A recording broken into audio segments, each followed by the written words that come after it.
My wife's betrayal cost me everything until I turned it into my greatest advantage. My name is Ethan Carter, and at 37, I was living the kind of life people write books about.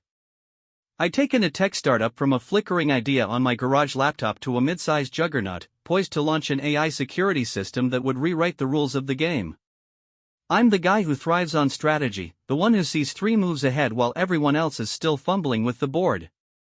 That's what made me CEO, what put my name on the lips of every investor in the city. But that day, as I stood in my office staring out at the skyline, I didn't know the game had already changed. I didn't know the woman I trusted with my life, my wife, Olivia, had already sold me out. It started small, the kind of thing you brush off when you're too busy chasing the next win. Olivia, 34 and radiant as ever, had been my rock for 8 years. She was the charm to my grit, the one who could walk into a room full of suits and walk out with their signatures on dotted lines. At galas and conferences, while I wrestled with code and deadlines, she spun stories about our little company that made people believe. I thought we were a unit, 2 gears in the same machine, grinding toward the top.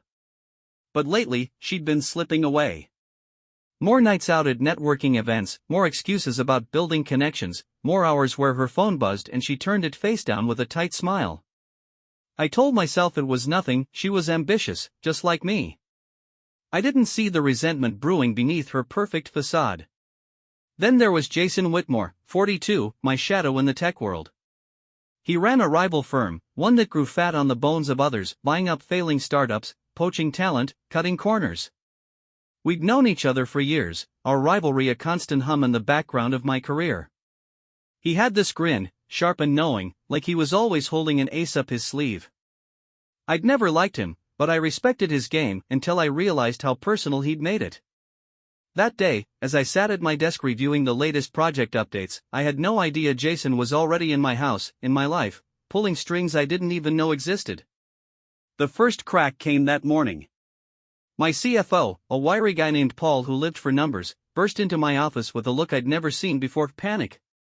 "Ethan, we've got a problem," he said, voice low. "Someone's accessed the secure servers. The AI project files, the backbone of the launch, they're compromised." My stomach dropped. Those files were everything: years of work, millions in funding, the edge that would put us ahead of the pack. I spent the next hour locked in with my team, tracing the breach, but every lead hit a dead end. It was an inside job, clean and precise, like someone knew exactly where to strike. That night, I came home to a quiet house. Olivia wasn't there. Another event, she'd texted earlier, vague as always. I poured a drink, replayed Paul's words, and tried to shake the unease gnawing at me. Then I heard it, the soft creak of the front door, Olivia slipping in well past midnight. I met her in the hallway, her hair slightly mussed, her lipstick faded. "Late one," I said, keeping my tone even. She flashed that smile, the one that used to disarm me. "Just working the room, Ethan. You know how it is." But her eyes didn't meet mine, and her hand lingered on her phone, clutching it like a lifeline. I didn't push, yet. I just watched her disappear upstairs, the clack of her heels echoing in the silence. The next day, it got worse. Paul called again. "There's more missing: financial projections, client lists. Whoever did this knew our systems inside out." My mind raced. Only a handful of people had that kind of access, and Olivia was one of them. She'd helped me set up the initial security protocols years ago, back when we were still a 2-person operation. I shoved the thought aside, couldn't be her. Not Olivia. But then I remembered her late-night whispers a week back, a hushed call I'd overheard from the bedroom. I'd been half asleep, catching fragments. "Jason, soon, he won't know." I dismissed it as a dream. Now it clawed at me, sharp and insistent. By the end of the week, I was a man on edge, piecing together a puzzle I didn't want to solve. Olivia's absences stretched longer, her excuses thinner. Jason's name kept popping up, mentioned in passing at a meeting, spotted at the same events she'd been attending. And my company, my life's work, was crumbling under a breach no one could explain. I stood in my office that Friday, the city lights blurring beyond the glass, and felt the ground shift beneath me. I didn't have proof, not yet, but I knew something was wrong. And deep down, I knew it started with her. The moment I knew Olivia had betrayed me didn't come with a thunderclap or a dramatic reveal, it crept in like a shadow, cold and unyielding, until I couldn't ignore it anymore. I'd built it from nothing, poured every ounce of myself into it, and now it was slipping away, piece by piece, because of her. That week, as my company teetered on the edge of ruin, I stopped denying the signs and started digging. What I found shattered everything I thought I knew. It began with the breach. My CFO, Paul, had been relentless, pulling logs and tracing access points, but every trail went cold except one. "Ethan," he said that Monday, his voice tight over the phone, "the leak came from your home IP. Someone used your personal network." My chest tightened. My home network was locked down, accessible only to me and Olivia. I'd set it up myself, years ago, when she'd sit beside me sketching marketing plans while I coded. She knew the system as well as I did, better, maybe. I told Paul to double-check, but the seed was planted, and it grew fast. That night, I waited for her. Olivia came home late again, her coat slung over her arm, her face a mask of casual ease. "Long day?" I asked, leaning against the kitchen counter. She nodded, brushing past me to pour a glass of water. "Just the usual, schmoozing, networking. You know how it goes." Her voice was smooth, but her fingers tapped the counter, a nervous tick I hadn't noticed before. I didn't press her then, I needed more than suspicion. I needed proof.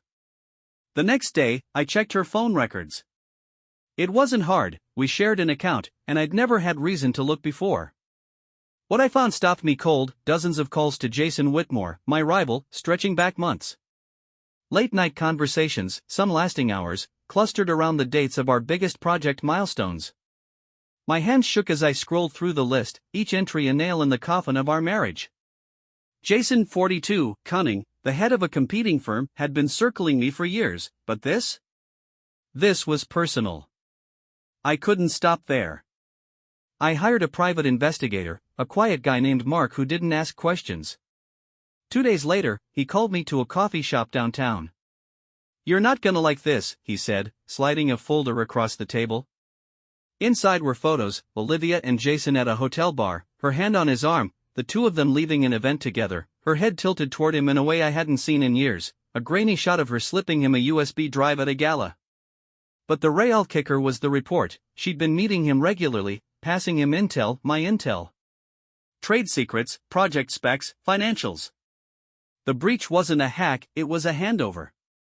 I sat there, staring at the evidence, feeling the world tilt. My wife, my partner, hadn't just strayed.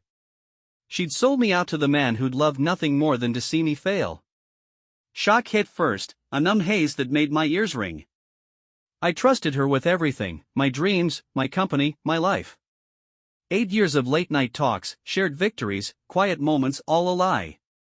The photos blurred in my hands, and I realized I was gripping them too hard, creasing the edges. Then came the anger. It started low, a simmer in my gut, but it built fast, a storm I couldn't contain.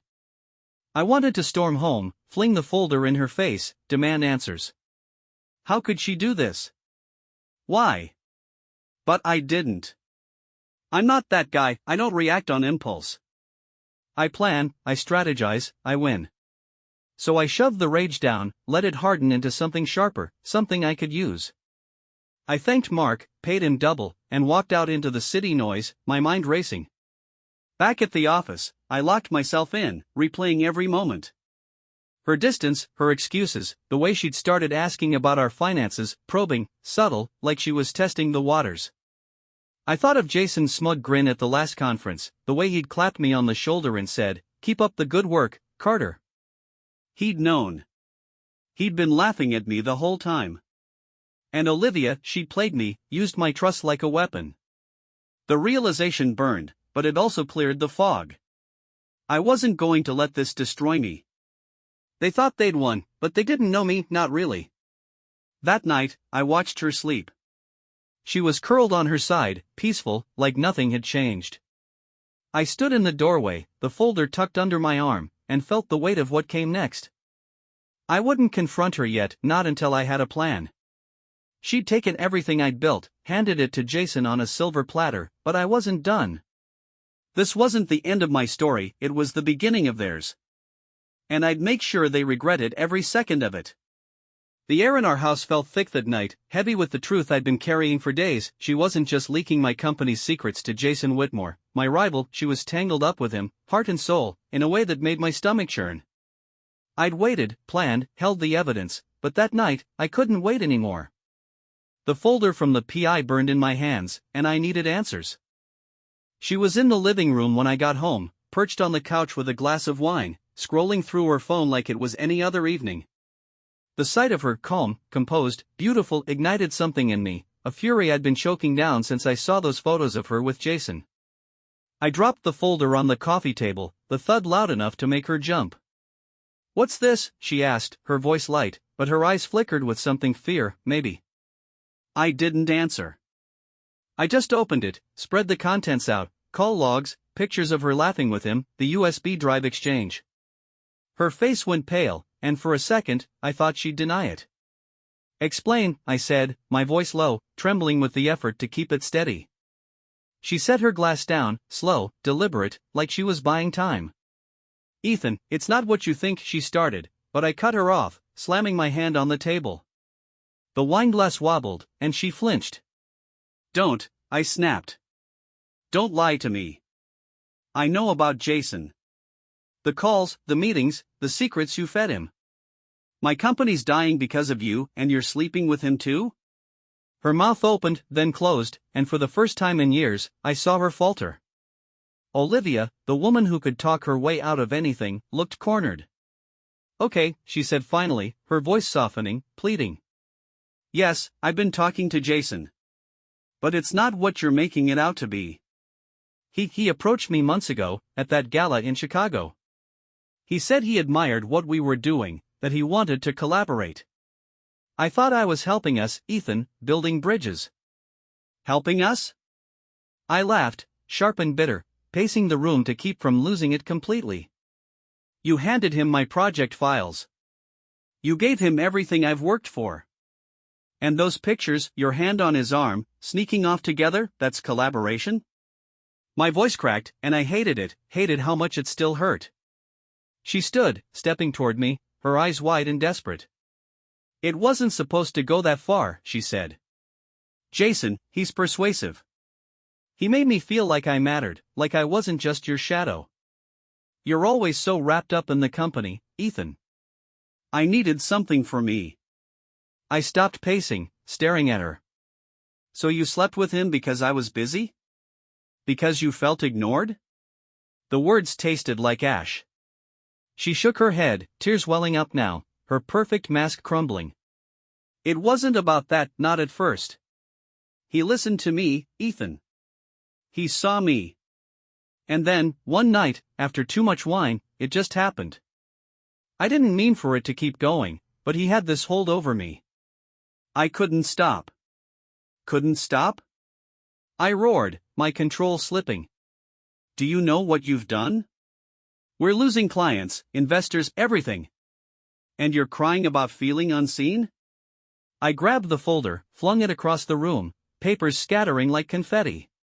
She flinched again, backing toward the wall, her hands up like she could shield herself from the truth. "I didn't want to hurt you," she whispered. "Jason said he'd protect me, that we'd come out on top together. I thought I could have both, keep us afloat and still get what I deserved." "What you deserved?" I stepped closer, my voice dropping to a hiss. "You think you deserve to ruin me? 8 years, Olivia. I gave you everything, my trust, my dreams, and you threw it away for him." She sank to the floor, sobbing now, her excuses piling up like debris. "I was stupid, okay? I got in over my head. Jason promised me things, money, status, a life where I wasn't just Ethan Carter's wife. I didn't think it'd go this far. I'm sorry, Ethan, I'm so sorry." Her tears didn't move me. They couldn't. All I saw was the woman who'd played me, who'd taken my love and twisted it into a knife. "Sorry doesn't fix this," I said, cold now, the anger turning to ice. "You didn't just betray me, you betrayed us. And for what? A liar like Jason? She looked up, mascara streaking her face, and for a moment, I almost felt sorry for her, almost. But then I remembered the USB drive, the late-night calls, the way she'd smiled at him in those photos. "Get out," I said, turning away. "I can't even look at you." She didn't move at first, just sat there, broken, pleading. "Ethan, please, we can fix this. I'll stop seeing him, I'll do anything." But I was done. I walked to the door, held it open, and waited until she stumbled out into the night, her excuses echoing behind her. The house went silent, and I stood there, alone, the weight of her betrayal settling in. But I wasn't broken, not yet. I'd make her pay, and Jason too. This wasn't over. The night Olivia walked out, sobbing and begging for forgiveness, I didn't sleep. She'd handed my life's work to Jason Whitmore, her lover and my rival, thinking she could play both sides and come out on top. She was wrong. I'm not the kind of man who crumbles, I'm the kind who turns the tables. And that's exactly what I did. She'd taken everything from me, but I'd make sure she lost more. The plan came together fast, fueled by a cold, steady rage I hadn't felt before. Olivia thought she knew me, thought I'd yell, break down, maybe even take her back. She didn't understand that I'm a strategist, a chess player, and she'd just handed me the opening move. I started with what I knew. She was still feeding Jason intel, still tangled up with him, believing he'd build her the life she craved. That was her weakness, her greed, her need for status. I'd use it to bury her. First, I went back to the office. My team was in chaos, scrambling to salvage what was left after the breach, but I called in Paul, my CFO, and laid it out. "We're not just fixing this," I said, voice flat. "We're turning it into a weapon." He raised an eyebrow but didn't argue, he knew me too well. I had my engineers draft fake blueprints, elaborate, convincing designs for a next-gen AI upgrade that promised to outpace anything Jason's firm could dream up. They were garbage, coded to fail spectacularly, but they looked real enough to fool anyone who didn't dig too deep. I leaked them to Olivia, subtle but deliberate, leaving files on my home server where I knew she'd snoop. She still had access, she hadn't thought to cover her tracks. Sure enough, 2 days later, Mark, my PI, sent me a photo, Olivia meeting Jason at a cafe, passing him a drive. I almost smiled. She was predictable, desperate to prove her worth to him. Jason, arrogant as ever, took the bait. His company rushed the upgrade into production, touting it as their own breakthrough. I waited, watching their stock climb on the hype, knowing what came next. When they rolled it out, the software crashed, servers fried, clients locked out, data scrambled. The fallout was instant, headlines screamed about incompetence, investors fled, and Jason's firm spiraled into a PR nightmare. Olivia was caught in the mess. I'd made sure of that. The fake files had her fingerprints all over them, metadata tied to her logins, emails she'd sent Jason from our home network. When his company's lawyers started digging, they pinned her as the source, not me. Jason, true to form, threw her under the bus to save himself, claiming she'd acted alone, duped him with bad intel. She faced lawsuits from his firm, accusations of corporate sabotage, and the industry turned on her. The woman who'd thrived on charm and connections became a pariah overnight. But I wasn't done. I went legal, filing my own claims against her for breach of confidentiality and theft of trade secrets. I had the evidence, her phone records, the PI's photos, the server logs. She'd signed NDAs when we started the company together, back when I thought we were a team. Now those papers were my leverage. The courts froze her accounts, seized her share of our joint assets, and left her with nothing but the clothes she'd packed when I kicked her out. She tried to fight it, hired some cut-rate lawyer with what little she had left, but the case was airtight. I watched her name vanish from every circle she'd once ruled, her reputation shredded beyond repair. Socially, it was worse. Her friends, those high society types she'd clung to, dropped her cold. Invitations dried up, whispers followed her everywhere. I heard through the grapevine she'd tried calling old contacts, begging for help, but no one answered. She'd built her life on appearances, and I'd stripped them away, leaving her exposed as the fraud she was. Jason wouldn't touch her now, she was a liability, and he was too busy scrambling to save his own skin. The final blow came when she showed up at my office, unannounced, a week after the lawsuits hit. I was in a meeting, but my assistant buzzed me. "She's here, Ethan. Looks rough." I let her wait, then met her in the lobby. She was a shadow of herself, hair limp, eyes sunken, clutching a cheap purse like it was all she had left. "Ethan, please," she said, voice hoarse. "You've won. Call it off. I can't live like this." I looked at her, the woman who'd shared my bed and then sold me out, and felt nothing but ice. "You did this," I said. "You chose Jason, chose greed. Live with it." I turned and walked away, leaving her there, defeated. She'd taken my trust, my company's future, and handed them to her lover, thinking she'd rise above me. Instead, I'd turned her betrayal into her downfall. She was alone now, broke, humiliated, with no one to blame but herself. And me? I was just getting started. The weeks after I dismantled Olivia's world were a blur, but not the kind I'd expected. My AI security system was back on track, my company stronger than ever, and Olivia was left with nothing, no money, no friends, no lover.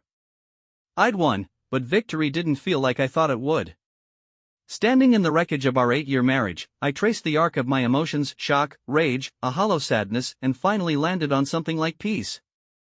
That night, in our empty house, I faced her one last time and decided what came next. It started with shock, back when I found the phone records, the photos, the proof she'd been with Jason, feeding him my secrets. I'd stood in my office, hands trembling, unable to breathe, as the life I'd known crumbled. How could she? 8 years, late nights building the company, quiet mornings over coffee, her laughter filling the gaps. I'd thought it was real. The shock numbed me, made me question everything, until it burned away under a tide of anger. That rage drove me, sharp and relentless, as I crafted my revenge. I'd wanted her to hurt, to feel the weight of what she'd done, and I'd succeeded. Watching her fall, lawsuits piling up, Jason abandoning her, her name erased from the circles she'd loved, fed that fire. But when it died down, something else crept in: sadness. I saw it in the house, stripped bare after she'd taken what little she could. The living room where we'd danced after our first big contract, the kitchen where she'd burned toast and laughed about it, it was all empty now, a shell of what we'd been. I'd walk past her side of the closet, still faintly smelling of her perfume, and feel a pang I couldn't shake. Not for her, not anymore, but for the version of us I'd believed in. I'd loved her, trusted her, and she'd turned it into a weapon. That loss ached, a quiet grief for the man I'd been before I knew the truth. I let myself feel it, let it settle, until it shifted into acceptance. She wasn't my partner, she never had been, not really. I'd been blind, but I wasn't anymore. That night, she came back. I'd heard the doorbell, a weak chime in the silence, and found her on the porch, a ghost of the woman I'd married. Her hair was dull, her coat threadbare, and her eyes, those eyes that used to light up a room, were red-rimmed, desperate. "Ethan," she said, voice cracking, "can we talk?"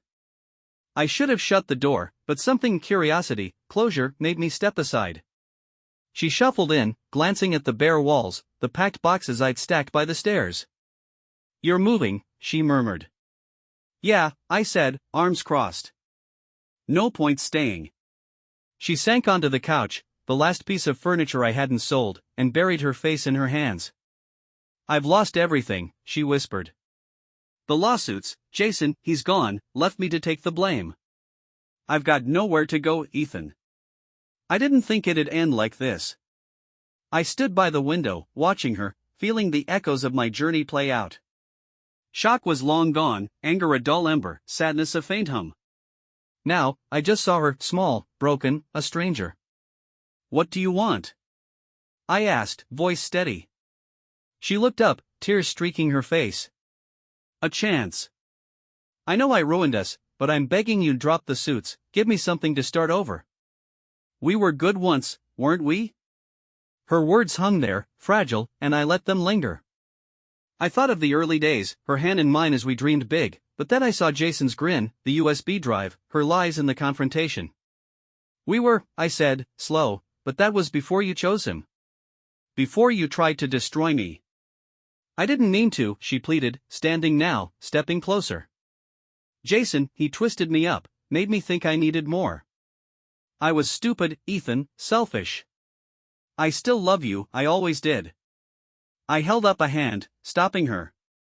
"Don't," I said, and the sadness flared, then faded. "You didn't love me. You loved what I gave you, status, security. When it wasn't enough, you ran to him. This isn't fixable, Olivia." She froze, then crumpled back onto the couch, sobbing. "What happens now?" she asked, barely audible. I took a breath, feeling the acceptance settle deep. "The marriage is over," I said. "Divorce papers are filed, I'll sign them tomorrow. The lawsuits stand, you made your choices. I'm done carrying you." Her head snapped up, panic flashing. "Ethan, please, I'll change, no," I cut in, firm. "You don't get a second chance to ruin me. I'm moving on, new house, new focus. You figure out your own path." She stared at me, realization sinking in, and the room went quiet except for her ragged breaths. I walked to the door, held it open, and waited. She rose, unsteady, and paused beside me. "I'm sorry," she whispered, one last plea. I nodded, not for her, but for me. "Goodbye, Olivia." She stepped out, and I shut the door, the lock clicking with finality. Standing there, I felt the weight lift, anger gone, sadness eased, acceptance complete. I'd loved her once, but I didn't need her anymore. I was free.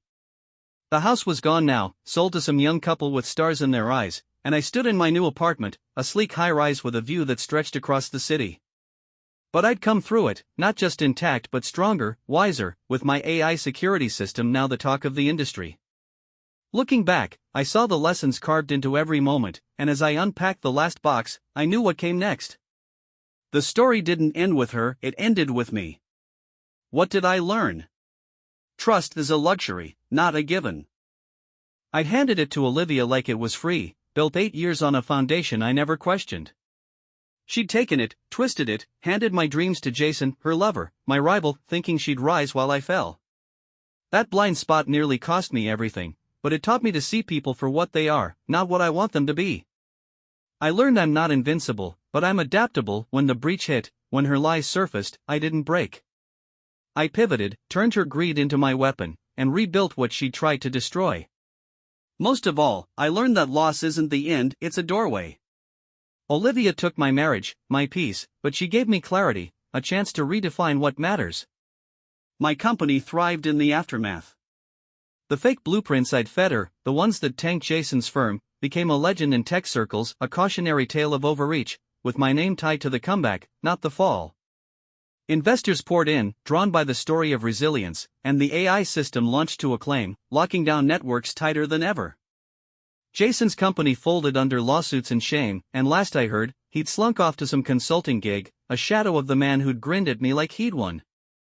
Olivia faced her own reckoning, penniless, shunned, scraping by on whatever scraps she could find. I didn't gloat, I didn't need to. Their endings wrote themselves. Me? I moved forward. The new apartment was a fresh start, minimal, modern, mine alone.